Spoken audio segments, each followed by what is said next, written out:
आज देखेंगे plant morphology और पादप आकारिकी। ये पूरा चैप्टर है। इसके अंतर्गत जो पौधे होते हैं उनकी वाह्य आकारिकी कैसी होती है, इसमें कौन कौन से पार्ट होते हैं सम्मिलित, उसके बारे में अध्ययन करेंगे। तो इसका मतलब है पादप आकारिकी, प्लांट मॉर्फोलॉजी, इसका अध्ययन करेंगे।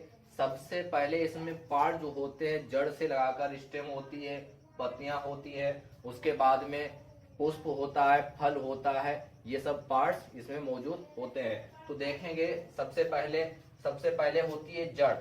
जो जड़ होती है ये प्रकाश से दूर भूमि के अंदर वृद्धि करती है और ये मूलांकुर से विकसित होती है। जो बीज का मूलांकुर होता है उससे ये विकसित होती है। तो ये जड़ है, जड़ नंबर 1 पर।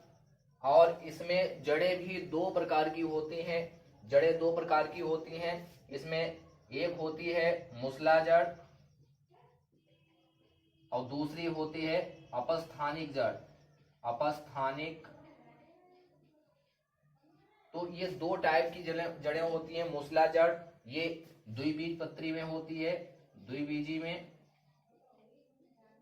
और ये एक बीजपत्री में होती है, एक बीजी में।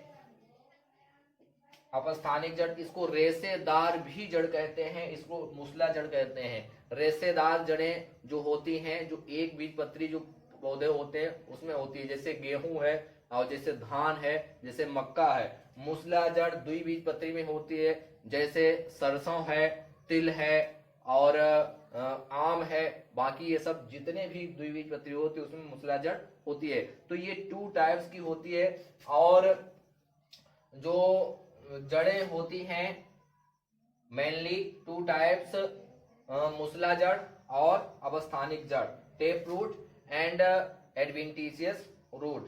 तो ये जड़ जो होती हैं, जड़ों के रूपांतरण भी होते हैं। जड़ों के रूपांतरण, तो जड़ों के रूपांतरण होते हैं, जड़ों के रूपांतरण, जड़ों के रूपांतरण होते हैं वो संकुरूपी,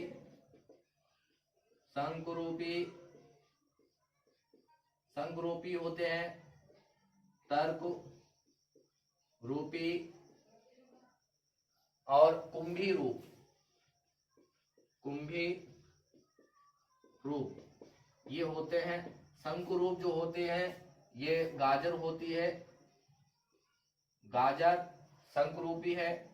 और मूली तर्करूपी है।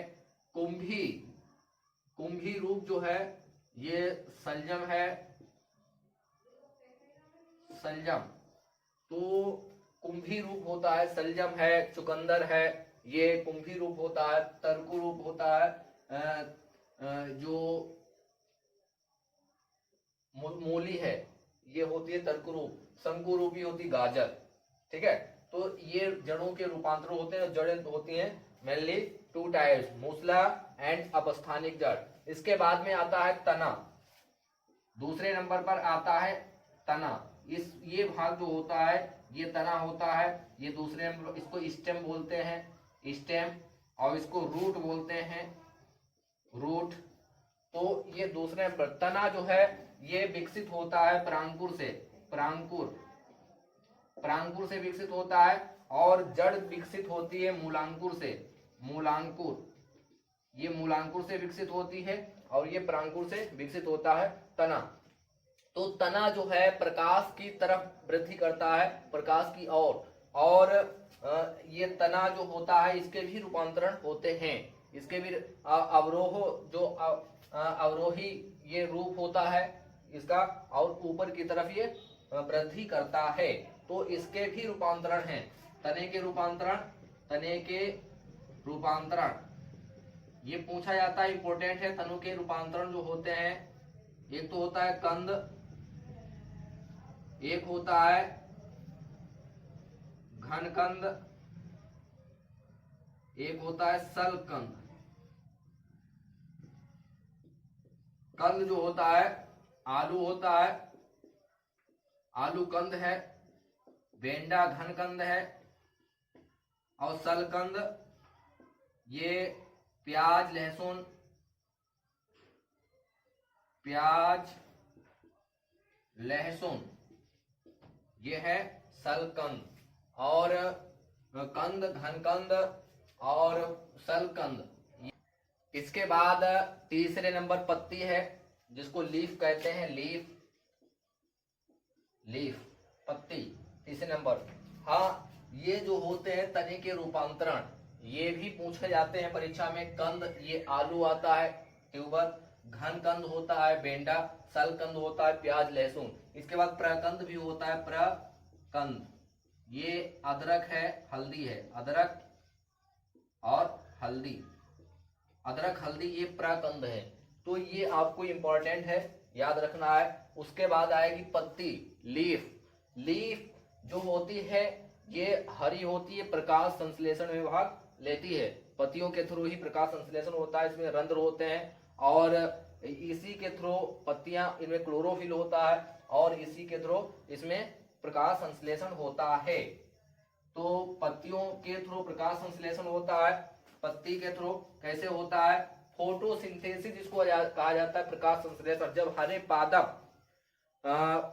हरे पादप क्लोरोफिल और प्रकाश की उपस्थिति में, सूर्य के प्रकाश की उपस्थिति में जल और कार्बन डाइऑक्साइड का उपयोग करके जब अपना भोजन बनाते हैं तो इसी क्रिया को प्रकाश संश्लेषण, फोटोसिंथेसिस कहा जाता है। तो इसमें एक रिएक्शन होती है जो यूज की जाती है, वो होती है 6H2O और प्लस